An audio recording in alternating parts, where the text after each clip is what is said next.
dolphins that we can see around the Isle of Man, and how to identify them, how to look at the different behaviour that each species portray.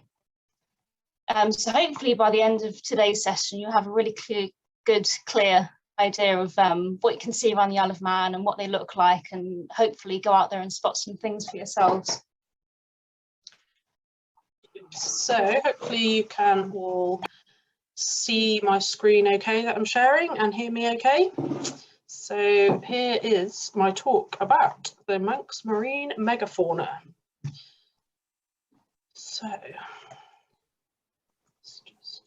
there we go.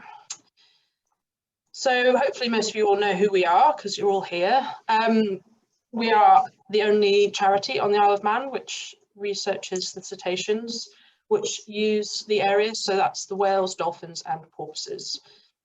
We do boat-based surveys, land-based surveys. We record all the public sightings that get reported to us through various ways.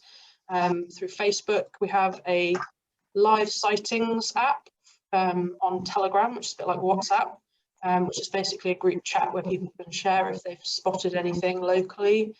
And we do outreach and education, so talks like this, gender visits to schools, we do information stalls at events like 10 More Day. So lots of places where we're out and about and you can engage with us. Just briefly, where we've come from, we were founded in 2006 by this man, John Galvin. He started noticing whales and dolphins around the coast of the Isle of Man from his house. He didn't really know what they were, what species they were, what we would expect to see in the waters here. So he tried to look it up and could find no information about them, and realised there was a real gap in the market, as it were, for researching these animals in Manx waters. So initially it was just set up as a public reporting scheme, and then in 2007 a group of scientists started doing the first proper cetacean surveys in Manx waters. So I'm going to start with something which is in fact not a cetacean, but one of the biggest animals in Manx waters that people know about and ask us about is the basking shark. It's not a cetacean, it's actually a large fish, the second largest fish in the world. And one of the most well-known visitors to Manx waters. They can be up to 11 metres long. Generally, you don't see them quite that big, but usually sort of 8 metres is a good size for a shark. And this is the picture there is the typical sighting. You would see a big triangular dorsal fin in the middle, and then if you look to the right, there's another little fin poking out there, which isn't a second shark, but is in fact the tail of that shark. So often you can see two at the surface together.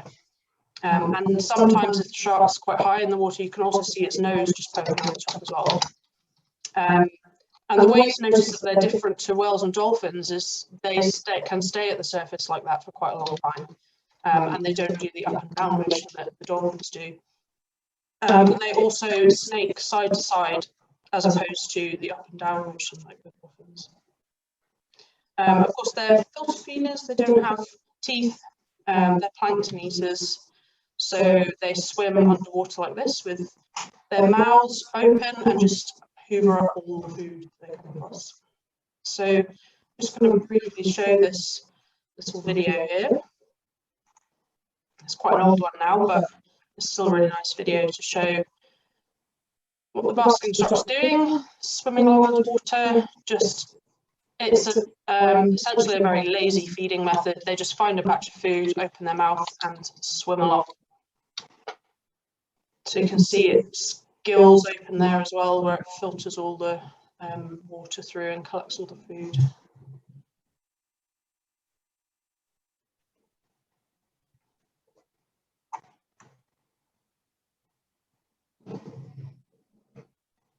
And then this next bit of video here, you can see some sharks swimming along in the middle there. And then something quite amazing happens if you look just behind those swimming sharks there.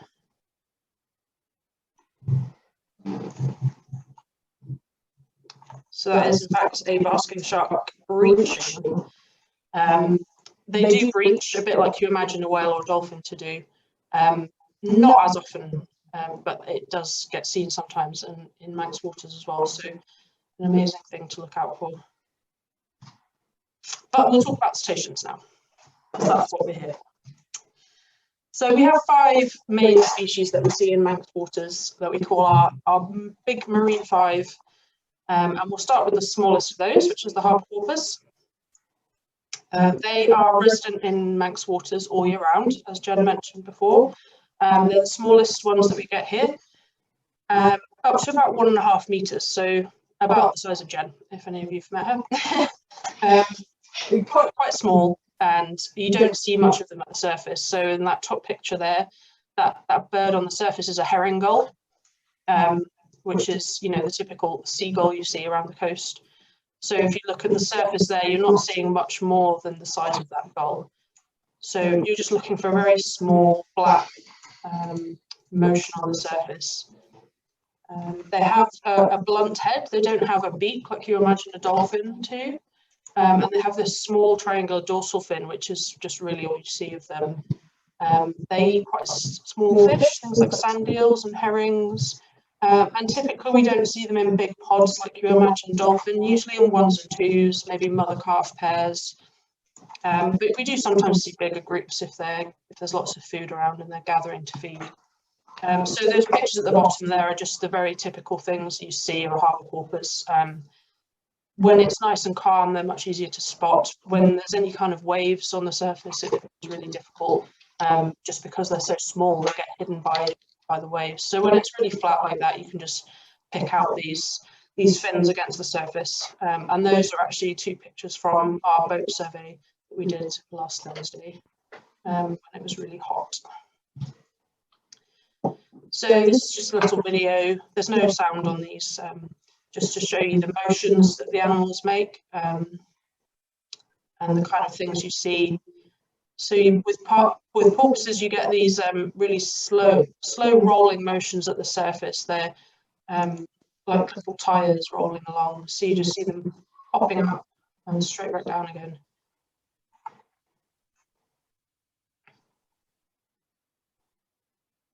And you can see when it's rough like that, they're much harder to pick out in the water. So like most whales and dolphins, they are paler on the belly than they are on the top. So just a sort of dark grey colour all over the top and then white bellies, but you don't tend to see much of that at the surface. You just see the black of their backs. And then we'll go on to the common dolphin. So this is the second largest species we get here, but still quite small dolphin species, about 2.5 meters in size, and they have this very distinct coloration. So you can see on the picture here, so at the bottom that's a calf leaping, and they've got this lovely, it's called an hourglass pattern because it narrows in the middle and then widens again. So the lovely pale yellowy sort of colour, which makes them very easy to recognise because they're the only cetacean species that we have here that have any kind of colour on them like that. And you can see even when they're only just breaking the surface, you can still pick out that yellow colour usually. They're very sickle-shaped dorsal fins, so quite narrow and curved and pointed at the top. And we tend to see them just in the summer months. So typically 6+ miles off the west coast where it gets deeper waters, they prefer to be out there. We do occasionally see them from land and closer in, but generally they're further out and seen by boaters and stuff and get reported into us. Despite the name, they're not really the most common species we see here. They're more scarce than they used to be. Unfortunately, they're one of the species that gets caught up in fishing nets quite a lot from some of the big trawling fisheries down around the south of the British Isles. So the numbers are dropping. But they're beautiful animals. So this is a picture again from our boat trip last Thursday. It was absolutely incredible conditions, mirror calm waters all around, and we came across a large pod of common dolphins. So normally we don't see particularly big pods, maybe up to about 30 or so, what we would normally see. We think there was probably close to 100 animals in this group. It was amazing, full of tiny calves like this one in the picture, through to juveniles that are probably a few years old and right up to adults. And they were just all around us, surrounding the boat. They're quite an active dolphin species. They like to bow ride, so the picture on the right there is just off the bow of the boat. They're quite fast at the surface as well. They're one of the fastest swimming dolphin species. So you can see on the top left there the pictures that just shows the sort of spray as they travel through the water really quickly. And then the bottom left is actually a photo of the dolphins mating, or getting into mating position anyway, at least, where they mate belly to belly. So they were so relaxed around the boat that we saw them mating a number of times and suckling their calves, which is just incredible. And again, another little video to show. So you can see as they break the surface, you can pick out that yellow patterning on them. So that's a really good identification. And they just feel like quick dolphins when you observe them. They can be quite acrobatic and leaping at the surface. So if you ever see that flash of yellow, then that's a great sign that you've got commons. And they have quite a long beak, quite a pointed, prominent beak. And really quite pretty colours.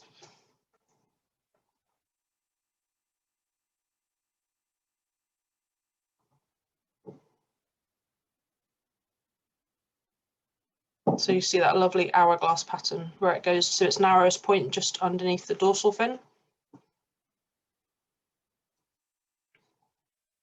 So that's the lovely commons. I'm sure we can talk more about that amazing encounter if anyone wants to hear more or ask any more questions later. And then we've got the bottlenose dolphin. So now we're on to the slightly bigger dolphin species. Bottlenose dolphins are what most people think of as your typical dolphin. When you picture a dolphin in your head, it's usually the bottlenose. They are found all around the world in tropical waters, as well as up here where it's a bit colder. In tropical waters, they tend to be a bit smaller, so probably down to sort of the size of the commons that we were just talking about. But up here at the northernmost part of their range, here and around to North Scotland, they're much bigger, so 4 meters, big chunky animals, quite fat to cope with the colder waters, but not very exciting coloured, not like the commons. They're just grey all over pretty much with the white bellies, so you can see the picture at the bottom there, just very dark uniform grey of all their fins. Their fins aren't quite as pointed as the commons as well, and generally they just look like bigger dolphins. Generally, we only see them in the winter months, or mostly in the winter months, with big pods of around 100, sometimes even more than that. They have been seen occasionally in pods, big pods in the summer months, but not so typically, apart from another special pair, which we'll talk about in a minute.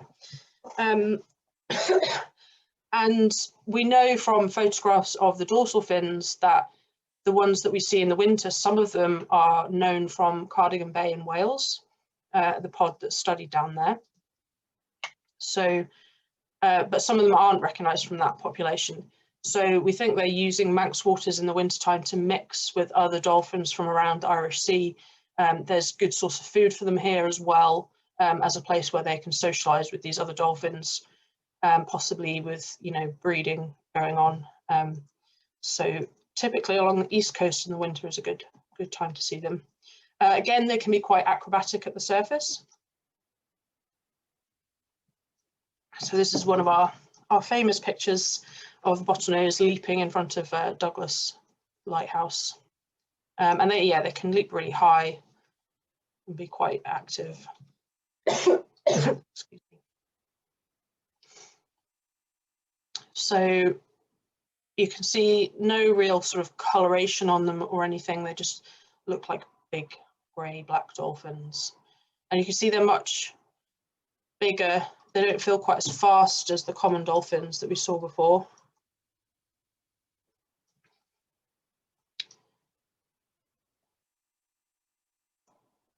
But they can cause some of this sort of white disturbance at the surface, like when the commons are surfacing.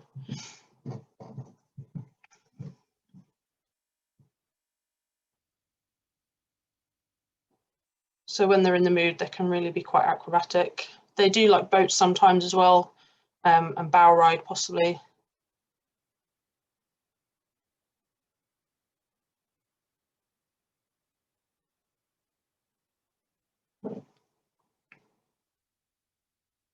And with these guys, we can see them from land very easily. So particularly when they come in the big pods in the winter, often what will happen is they'll be reported from maybe Ramsey or Mackord Head or somewhere in the morning, and then all through the day we get reports up and down the east coast of them being spotted from shore. So they do come in really close. This is a species that also spends some time as solitary animals. You've maybe heard of a few around the world. And this one is one that spent some time in Manx waters in the 70s, Donald the dolphin. And he befriended this diver, Maura Mitchell. So it's thought that when they're sort of getting to teenage, particularly the males, but sometimes the females as well, they get to the sort of teenage years, they try and move around and find a pod to join that will obviously let them mate with the females. And if they don't kind of latch onto a pod, then they seek out other entertainment. They're very intelligent animals, so they look for other stimulating, interesting things. Often means they end up around harbours with boats and people. And this is what happened with Donald. He hung around for a few years in the south of the Isle of Man before he went off to Wales and Cornwall. So he was quite well known in his day. And now we have some other interesting resident dolphins. So most of you have probably heard of Moonlight and Starlight. There's a little web address there for where we've got a website all about their sightings and their story. So in September 2019, somebody videoed in Guernsey Bay a small pod of sort of 4 or so adults and a very tiny, tiny calf. So small that had probably only just been born within days, if not hours. And then since then, we saw the calf mostly around Peel Bay, the pod, sorry, mostly around Peel Bay with a few adults and this calf. And then by the end of January 2020, all the other adults had disappeared. So we were just left with this adult female and her calf. And they were seen very regularly close inshore, all around sort of Peel Bay and the northwest coast of the island, up to sort of Ramsey, Point of Ayre and Ramsey Bay. And they were never seen interacting with other dolphins. We just observed them close into shore on their own. With the photos that we managed to get eventually over time, we noticed some nicks on the dorsal fin of the mother, and we shared this with other people in the cetacean research community, and somebody came forward and said, I think I recognise your dolphin. And it turned out it was one that was known from the population in the Moray Firth, which is on the east coast of Scotland. So you can see the map at the bottom there. So this population has been studied for many, many years. This dolphin had first been recognised in 1996.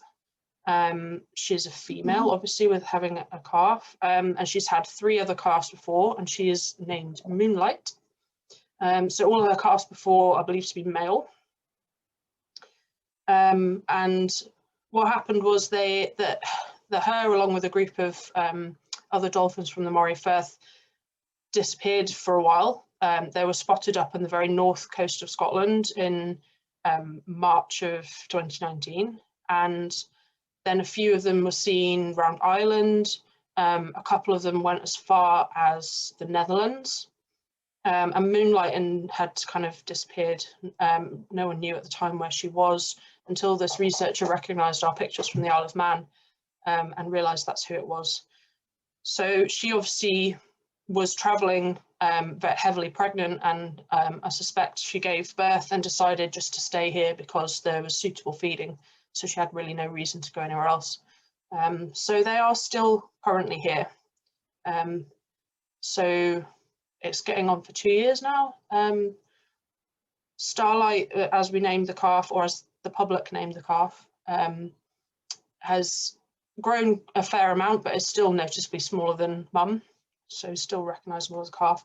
And luckily enough, we got this picture on the right, which shows the underside of Starlight, which is really the only way that you can ID the sex of a dolphin. So you can see in the middle there the belly button, and then at the bottom you can see the slit, which is the genital area. So in females, they just have the one slit down the bottom there, whereas males would have another slit in between that and the belly button. So we can identify Starlight as a girl, which as far as we know, is the first female offspring that Moonlight's had. So really interesting. And yeah, they're still here. So will be interesting to see how long they stick around for and what happens when Starlight gets a bit older and maybe they want to go off and, you know, mate again or join another pod. But for now, they're still on their own and seen regularly anywhere between Peel and Ramsey, really, although they were observed for the first time going into Douglas Bay recently. And then we've got our other large dolphin species, which is our personal favourite, the Risso's dolphin. A little bit of an odd one, not what people typically think of when they think of a dolphin. It doesn't have a beak, so they have this funny rounded blunt head, but similar size to the bottlenose, about 4 meters or so, and quite a big chunky animal. Their dorsal fin is a bit different though, tends to be a bit taller. It can be quite straight, or it can be a bit more pointed, and some it varies quite a bit. In most parts of the world, they aren't seen very close to shore. They tend to prefer deep waters, and obviously it's not very deep around the Isle of Man. So it's one of the few places where it's quite easy to observe them from shore and to study them. And there's only a few other places around the British Isles where they have that. And we see them here mostly April to September. There's the kind of the usual times around the southern half of the island. So anywhere from sort of Douglas, round to Niarbel and all around the south. This year they were actually seen the earliest they've ever been seen in February, which is quite unusual.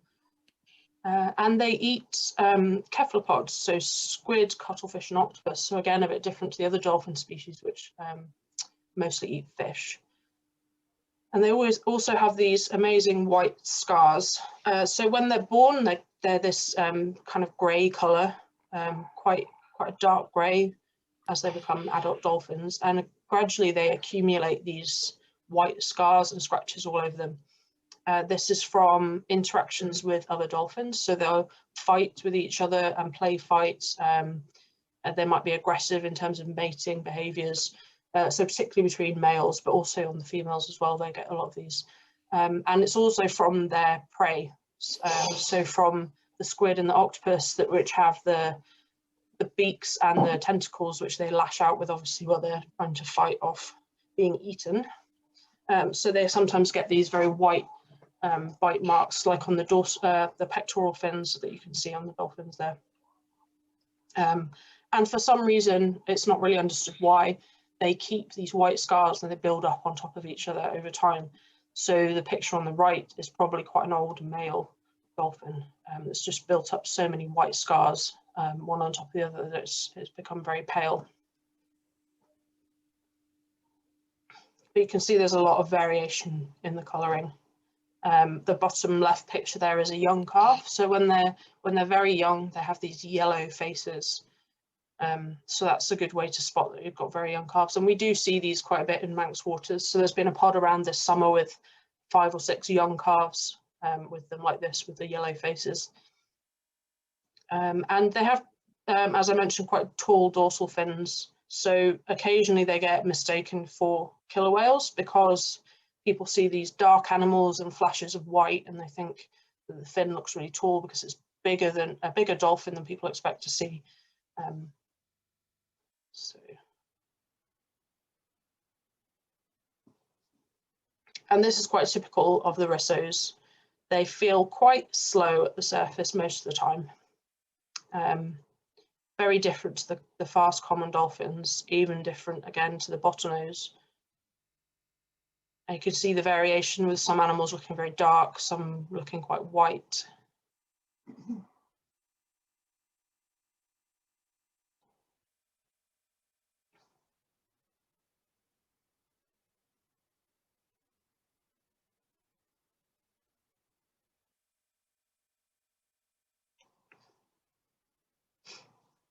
And they do this quite a lot where they surface synchronized together, very close together.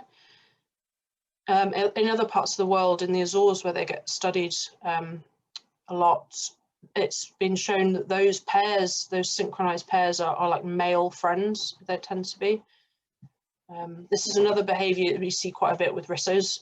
They actually lie upside down, so that it's with its belly up to the surface, and then they slap the tail down on the surface. It's this interesting behavior that rissos have. And we'll come on to the minke whale, which is the only whale species that we really get in Manx waters regularly. Are quite small for a whale, but the biggest thing that we regularly see here. So they're about 7 to 9 meters long. So about twice the size of the bottlenose or the rissos. And unlike the dolphins, which have their fins right in the middle of their back, the whales have their dorsal fin about 3/4 of the way along. So you see this, the picture on the bottom left there is where the blowhole is just breaking the surface as it's coming up to breathe. And you see no fin initially. And then as it rolls on through the water, then the fin comes out kind of at the end. So you see this long stretch of back and then with the small dorsal fin at the end. So proportional to the body size, the fin is very small.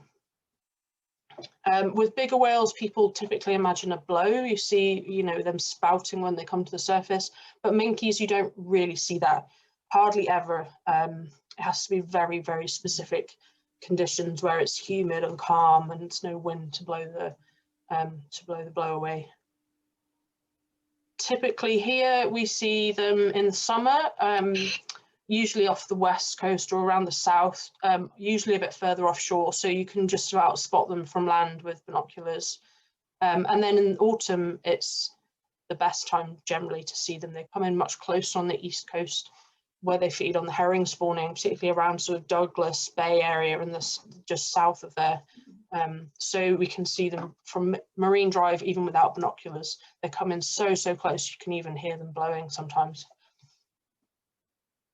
So some of you may have seen this on Facebook, it even made it onto the news. So this was a few weeks back. Some boaters out of Peel were observing a couple of minke whales when one of them breached like this, which is just incredible. Minke whales don't breach quite as much as some of the other whale species that you might imagine, but they do occasionally. But it's quite rare to observe and even rarer to be lucky enough to catch it on camera. So this is amazing. But it just shows the really pointed head of the minke. So they're quite a fast whale when they want to be. In parts of the world, they actually get predated by killer whales, so they have to be really speedy. And it also shows the other nice identifying feature, which is the white band across the pectoral fin there as well.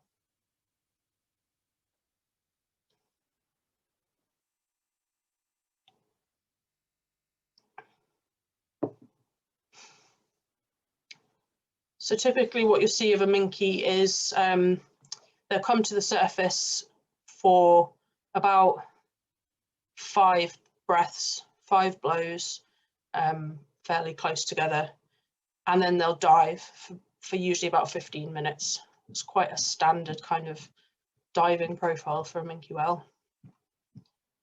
And you see when they go for their last dive, they arch their back a bit more like that to show that they're going a bit deeper.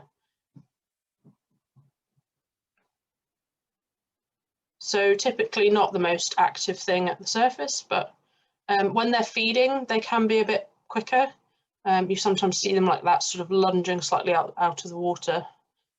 You can see there the very pointed head. Occasionally they can be quite curious of boats, like particularly juveniles, but generally they're not really bothered either way by boats. They'll just sort of do their own thing, feed. But Jen might tell you a nice story at the end of something similar to this, where a minke was sort of circling their boat. So a lovely little whale species that we see every year in Manx waters.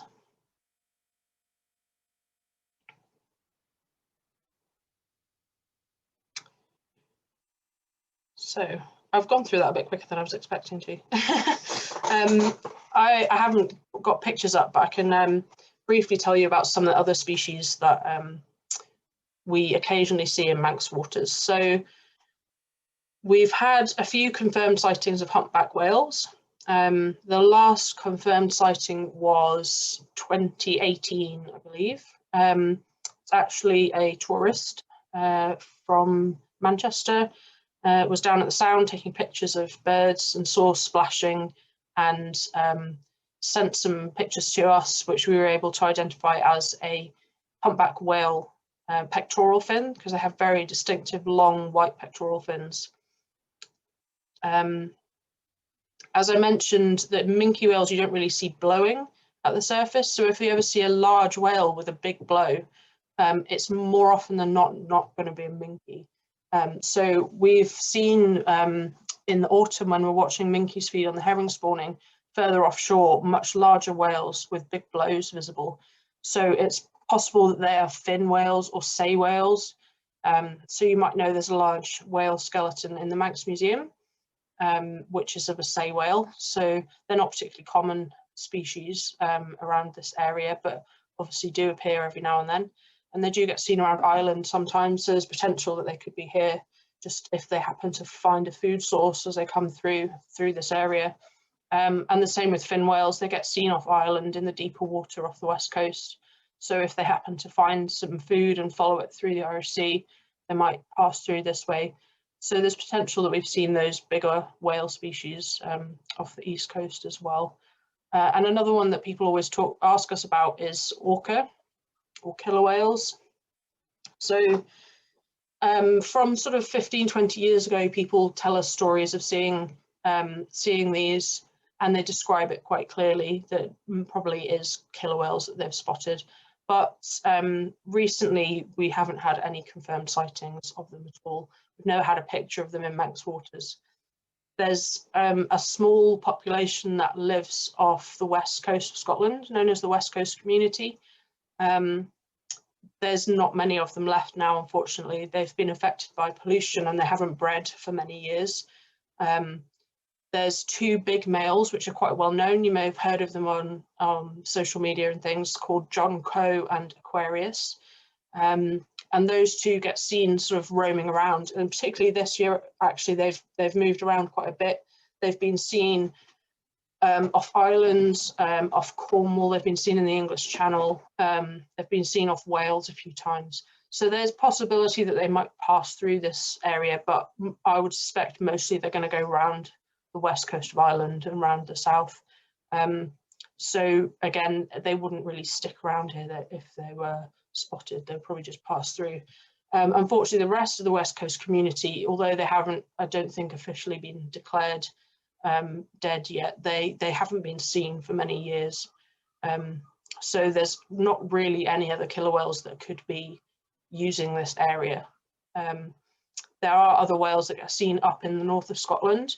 There's a population in Iceland which also moves between North Scotland and Iceland, and recently they've had their first match of an orca between North Scotland and Norway.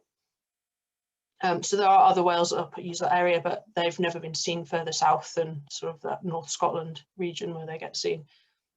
So unfortunately, probably not ever going to see a killer whale in Manx waters. You never know. So I'll just mention briefly our visitor centre, and then we've got plenty of time to have some more discussion. We can answer some questions, talk more about any recent sightings or other stories.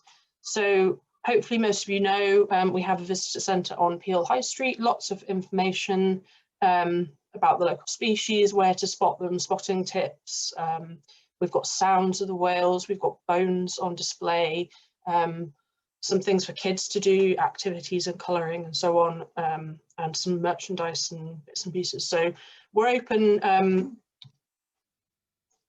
most days through the summer, 10 till 4. Just check our Facebook page, we'll post on there if we're open, or if we're out surveying, we might not be able to open every day. But and then throughout the year, we're almost always open on a Saturday from 10 till 4. So it's free to come in, just pop in and say hello, have a chat, have a cup of tea, check out all the information about the local species. And that's all for my main part of the talk. So good places to go and spot at the moment. Through the summer months, down at the Sound is always a great place to go. I mean, it's great all times of year. There's almost always seals to spot, even if you don't see dolphins. But through the summer months, there's lots of activity down there. Porpoises, Risso's dolphins, potentially common dolphins. So it's always a good spot. But we say to people that almost anywhere around the island, if it's a nice calm day, have a look out, and you can see, you have a chance of seeing anything. Porpoises seen all around the island, all of our waters, and particularly with moonlight and starlight being here at the moment. That northwest coast is where we don't normally see things quite as much, that we've got those guys visiting. So how often do dolphins give birth, and what is the gestation period? So it varies species to species.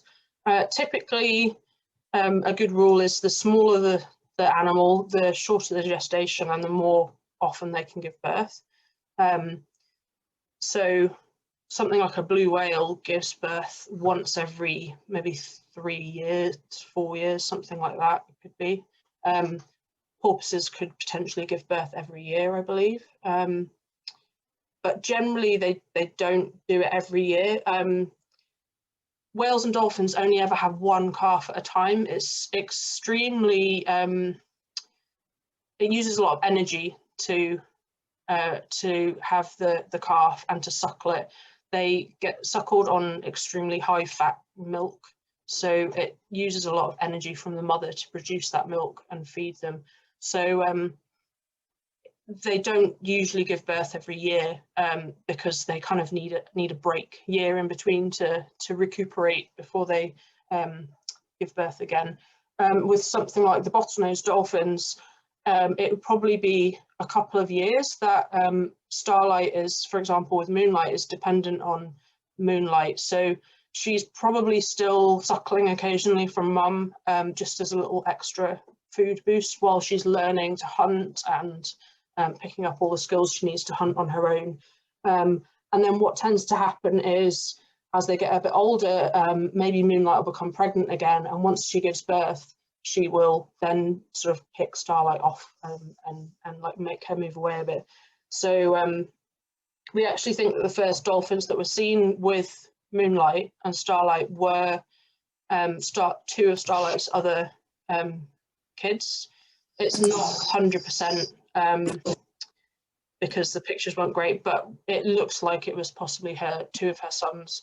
And then they disappeared shortly after the calf had been born, obviously, and I think sort of Moonlight said, right, enough, I've got to concentrate on raising Starlight, so she wanted a bit of space from her other offspring. But yeah, I think the bottlenose gestation is, I want to say 11 months, but I could be wrong. That's off the top of my head. But we can look that up. So anyone got any other? You got any questions? Or maybe want to hear any more comments from or stories from? So some good spotting tips then for what to look out for when you go out and look around the coast. Generally, you want to try and go on a day when it's calm. As soon as you've got waves, it just becomes so much harder to spot things, because every white cap looks like it could be the splash of a dolphin and drives you a bit mad. But Yeah, try and go when it's calm. You've got nice flat waters, and then you just want to look for anything that's sort of disturbing the surface of the water. So it could be some sort of white splashing, or something like you saw in the video with the common dolphins, something that's moving quickly and churning up the surface of the water. It might be something sort of glinting or shining, because cetacean skin is smooth and shiny, so it will catch the sunlight sometimes. And you can sometimes pick that out. Or you might see birds diving, particularly gannets diving around things like when minke whales are feeding and there's lots of small fish near the surface. You see lots of bird activity. So there's lots of things that you can pick out like that. Just anything that sort of looks different and is disturbing the surface of the water. Yeah. So. Any more questions from anybody?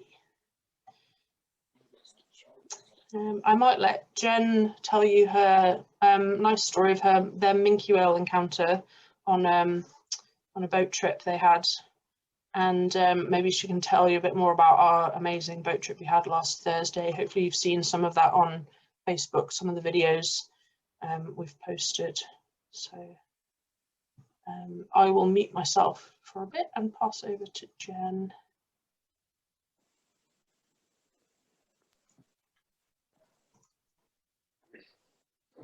Oh, hi everyone, I hope you can hear me. So I'm just going to quickly answer Kevin Barbett's comment. Is there a better time of day to see them?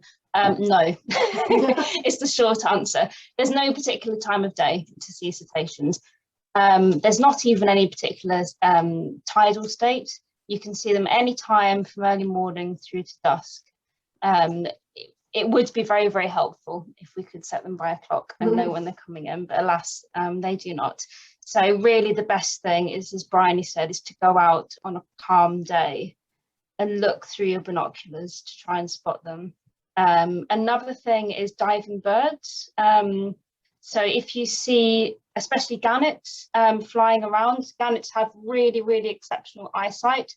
So they fly around and they look for dolphins or porpoises, and then they dive where the dolphins are, because they assume dolphins stirring up fish and there's going to be easy fish for gannets to eat. So if we see gannets or other birds diving in the water, we have a good look through our binoculars, and there's could be a good chance of seeing fins popping up where you are. So another really, really good thing to look out for is the diving gannet. Does anybody else have any questions at all? I have loads and loads of stories that I could tell you. So because Bryony asked for the minke whale one. Oh, Charlie, did you have a question? Are sperm whales spotted in the Isle of Man? That's a very good question, Charlie. No, sperm whales are not spotted in the Isle of Man. They actually, it's a bit too shallow for them here. So they're very, very deep diving species. They can actually hold their breath for about an hour and a half. And they're eating things like giant squids. And the giant squids live really, really deep down. So we don't get any of those things here, unfortunately. But we have Risso's dolphins. We've not seen this. Yes, we have. Oh, yeah. No, not either whale. Yes. Oh, So something that the minke whales do, so going back to my minke whale story, God, it was ages ago, 2012, this young minke came to our boat. We were stationary, we turned off the engines, and the minke just came really, really close to us, and he circled us on our boat, just slowly started circling, and then he popped his head up, and you can see his eyes on one side of the boat, and we all sort of ran to the starboard side and had a look at him. Then he went under the boat and he popped up the other side. And of course, we looked over to the other side to have a look, and he went down again. And it was almost as if he was playing with us. So he knew that we were going to go over to the other side of the boat again to see him popping up. And he didn't. He popped up on the same side as he just did. And it was just like he was playing. And actually speaking to other cetacean scientists, not even just around the British Isles, but around the world, they do notice minkies are a particularly inquisitive whale species. And often it is the juvenile minkies that do come up and actually take a look at boats and circle them rather than the adults. Yeah. And I think it's a case of them just seeing what we are, seeing what on earth we are and having a good look. We've had so many sightings recently. It's been really quite an exceptional summer. There's literally been sightings pouring in every day. We have had lots and lots of Risso's dolphins. At the moment, they're hanging around Lang Ness area. We know that there's at least 30 Risso's dolphins at the moment in Manx waters. A pod of about 30 were seen around the back of the path, and they're also seen off Douglas Head a day or two later. And in this pod of 30, there's really quite a lot of juveniles and calves, and even one almost newborn dolphin has been seen with them. So we've got a very productive breeding grounds and nursery grounds for Risso's dolphins. Last week on Tuesday, we were out on a boat called Four Winds, and I see that Kiri's actually in the room. It was Kiri's boat we went out on. And we came across a pod of 7 Risso's dolphins, and 3 of them came quite close up to the boat. One of them went right under the boat and then breached in front of us. And I was thinking it just looked a bit odd. It didn't look quite right as a Risso's dolphin. It was much more sort of uniform grey in colour. It was a Risso's kind of shaped dolphin, but it was very, very big. But it didn't have any of the scratches and lines that you do see on a Risso's dolphin. And it was only until getting back in the office and looking through the photographs that we realised that this Risso's dolphin actually had a very small beak. So Risso's dolphins don't have beaks, but this one did. It had a very squat beak. And we also noticed the sort of uniform grey colour and also the shape of its dorsal fin. Now I have actually put a link in the comments. You'll see it was sent at 7:29, Risso's bottlenose hybrid. So as soon as we'd seen these pictures, I thought, wow, this actually looks like a hybrid. This is a cross between a Risso's dolphin and a bottlenose dolphin. And we know a researcher called Nicola who works over in the Isle of Lewis, which isn't very far from the Isle of Man. And she studies these bottlenose Risso's hybrids over there.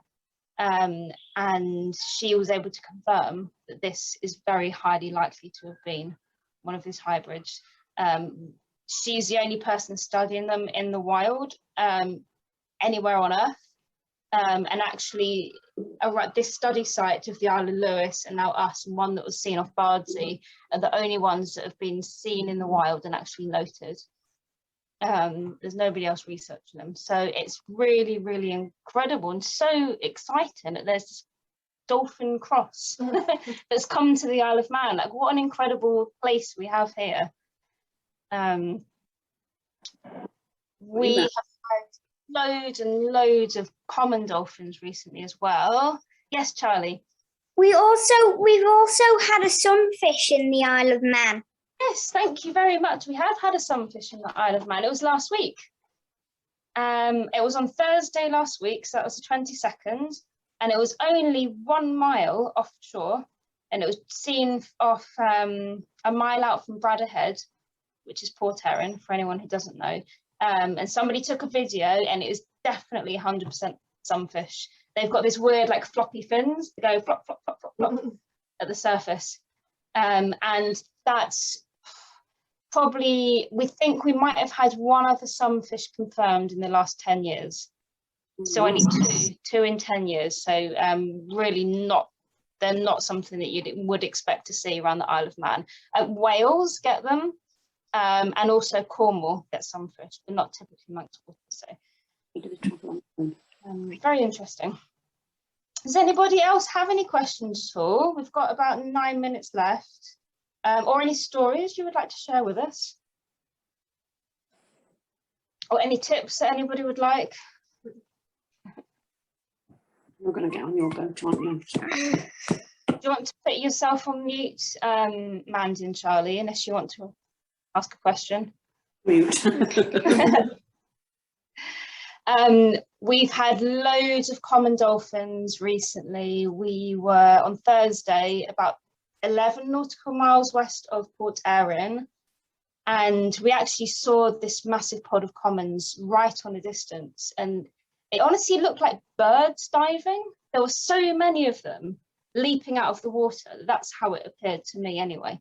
And we got closer to this pod, and we, in the end, were absolutely surrounded by common dolphins. There were at least 100 dolphins in the pod, possibly more, maybe more like 150 or 200.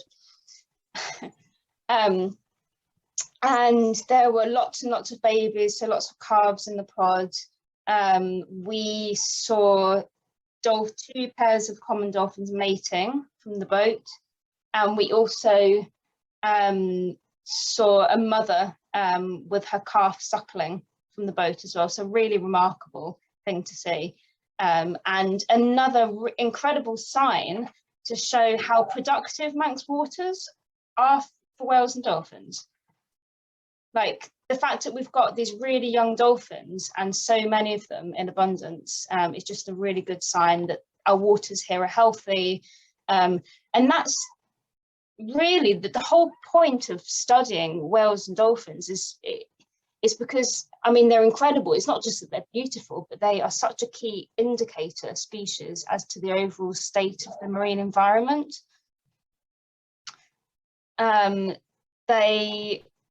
For example, if these species that we expect to see, by knowing what times of year we expect to see them, we can see how many there are and what their numbers are like, whether they have many calves in the pod, and it just shows that their species are doing really, really well. But for example, on the other hand, if we expect to see a particular species at a particular time and they don't turn up, or there aren't that very many of them, then you know that maybe something is going on, and maybe there's something sinister. Sorry, I'm just getting some pings. So we've got a question from Joe. How often do you go out in the boat, and is it for a specific reason or just have a look around? So we go out and do boat surveys, not as often as we'd like, in honesty. We have to look at the weather very, very carefully, and we will only go out to sea when the weather is really, really calm. And then we will do a photo ID survey. So we'll go out, we might spend up to 8 hours off at sea, both inshore and offshore, just to see what we can spot, to plot sightings and to take photographs of them to match up dolphins to our database. When the weather is calm but not calm enough for boat, then we do land-based surveys, and we actually have 7 dedicated sites around the island where we do coastal surveys of whales and dolphins. One of the amazing things about the Isle of Man is that you can see our 5 key species really close to shore, and you don't have to be on a boat to see them. The other great thing about watching cetaceans from land is that you can watch them completely undisturbed in their environment. So you can observe them from a distance, socializing and feeding, which is really incredible. So that Kevin said, it's our ambition to see moonlight and starlight. So far we keep missing them. Well, I really hope that you guys get to see them one day. I'm sure you will. Just keep looking. So we're coming to the end, actually. It's almost 8 o'clock. Does anybody else have any more questions at all?